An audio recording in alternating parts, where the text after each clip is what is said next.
Mina, thank you very much for joining us on Entrepreneur Middle East today. Thank you We're so at much. the week convention where we're talking about going all in, whether it's career or personal life or money. For you, when you started out in your career versus today, what has success meant to you, and has that definition changed at all? Wow, that's a deep one. We're going right in. We're going right in. Honestly, I valued the success that I made is literally when I started my brand. And this made me see the real impact that I've actually built, whether it's building my community on social media, being so in touch with them, listening to their stories, always thinking what's the best thing that I can do to provide content to put myself out there, and then translating it through my brand, which was also, it was a big journey. Just sitting now, remembering the first interview that we've done together 5 years ago, and here I am today. And it's just such a pleasure, honestly, seeing the vision and the mission that I had, I've worked so hard on. And I kid you not, I did not give up.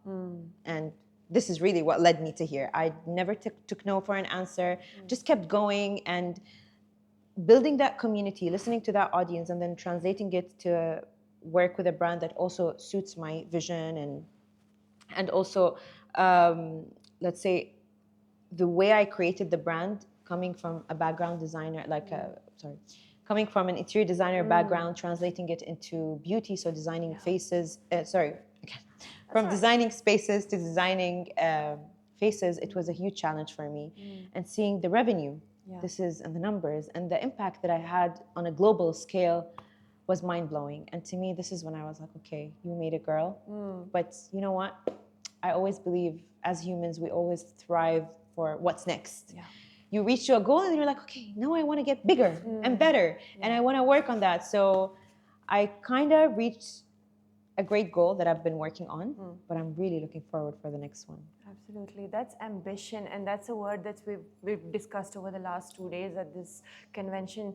But to reach a certain ambition, to reach a certain goal, there's this, we need confidence, and Exactly. that is something that we've spoken about as well over the last 2 days.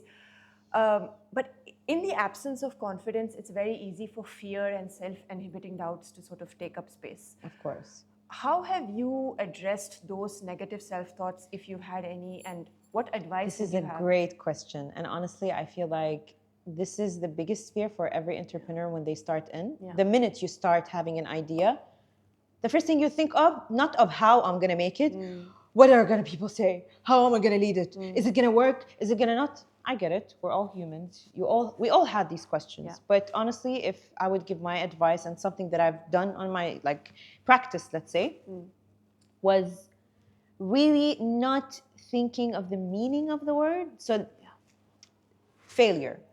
Everyone is scared from failure. Everyone is like, oh, I'm too scared to fail. But it's fine. It's okay. And you can just reword, choose a different word than failure. I tried and it didn't work. It doesn't have to be failure. What it could be just a step for you to get better, to learn better, to overcome yourself from all the things that's happening. And again, I do believe that I don't like to think of the what if. You know that moment when you're like, what if I take that chance? What I just do it? You just really need to put yourself out there. And if you think and start doing a research with all the successful people out there that we look up to, the difference between us and them is that they took the risk. They took the chance of being different. They took the chance of not following. They just really believed and worked on what they believed in. And they were not scared of if it's going to fail. Nothing is going to happen if it's going to fail. Because in the end of the day, you're in this life to try things, to learn, to become a better version of yourself. And technically, when you don't try, you don't know. So the easiest equation of this, reword the failure let's say the understanding of the words, of how you phrase it into your life. 1, 2, take the risk, because you technically live once. And if you think of it right now, we always so consumed about the past and the future, but we're not living the moment. So today, in this moment, you had a thought. Everything in that thought does not make sense. Like, oh, I don't have the money. I cannot do it. I just put that aside and say, okay, I have this thought. How can I go make this happen? Yeah. When I started my brand, even today they were just asking me and interviewing me like, did you see yourself coming? I was like, no, I did not see myself anywhere. I was like, okay, I loved sharing. And I was like, we have social media here. I wanted to share my experience and my story. And then it just started flowing. But the moment when I had the idea, I didn't have anything. Nothing. But I had the ambition that I was like, I'm going to do whatever it takes me to go there. Yeah. What is the plan? And I started going. Yeah. Based on that. And you've had such an incredible journey since then. We're so proud of what you've been able to Thank you so much, achieve. honestly. Like, all right, final question. Yes. And you know, a lot of women in male-dominated spaces, especially, feel the need to be a little emasculated in the way they present themselves. There's this idea that we need to pander to traditionally masculine ways to thrive in male-dominated spaces.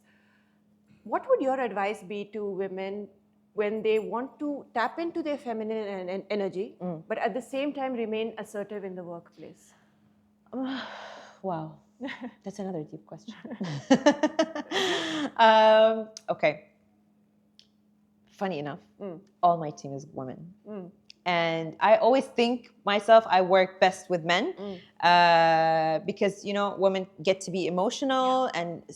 But honestly, we're wonderful creatures. I'm not going to lie. Like, okay, man, here, everyone, love you, baby. But really, we're so powerful.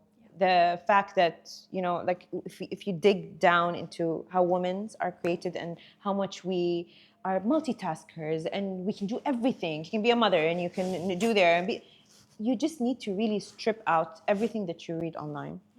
Because this also affects us, you know, especially now with the social media, you're just sitting and scrolling and one talks about masculine energy and one talks about feminine energy. And it's really about what you're sinking yourself into and what you believe, like, into your true self, you know. Don't try to put a filter just because you want to become better than this guy. Oh, just be you. And I always say this because all of us are always putting this shield, you know, like, I want to become this person. I want to, don't become anyone. Just be you because, subhanak ya Rabbi, like, God created us in such a beautiful way that we're all unique. All of us in this room have different personalities, the way we look, the way we think. And this is what really makes us different than anyone. Then you go to, okay, we're different now. Let's learn the skills. You learn the skills and you get to where you want. Now you need to really showcase those skills and who you are, not putting a shield because you need to be this specific persona because you need to be like, okay, on the table, you know, like, I'm the boss lady. You don't have to. In fact, because of my brand, I've learned amazing things. And one of them is how to lead a team.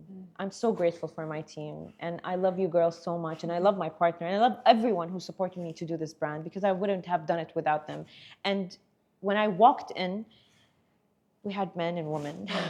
And I really didn't think of the masculine energy and feminine energy. All what I wanted to create is a great environment for my team, for them to thrive, to put all of our work together in one pot, in like a really good dynamic of a teamwork. Because in the end of the day, for me as a brand, yes, the brand is called Mina Al Sheikhly, but really Mina Al Sheikhly is made by all my amazing team. I wouldn't be here, sitting here, because they're supporting me, being there for me. So it doesn't really matter what is the energy you want to portray. It's really who you are. I love the fact that I always walk in their room and I'm a woman between all these men because I want to show them my feminine energy and how smart I am and what I can provide and how I delegate it, let's say. But in the same time, I like to keep that side of me contained without trying to put shields to impress someone. I have to first press me and then the rest of the world. Absolutely. Well, we wish nothing but the best for you and your team moving forward. Mina, thank you I very love you, much. girl. I'm so grateful for you. Thank you very much for having joined us Thank today. you so much for having me. Thank you.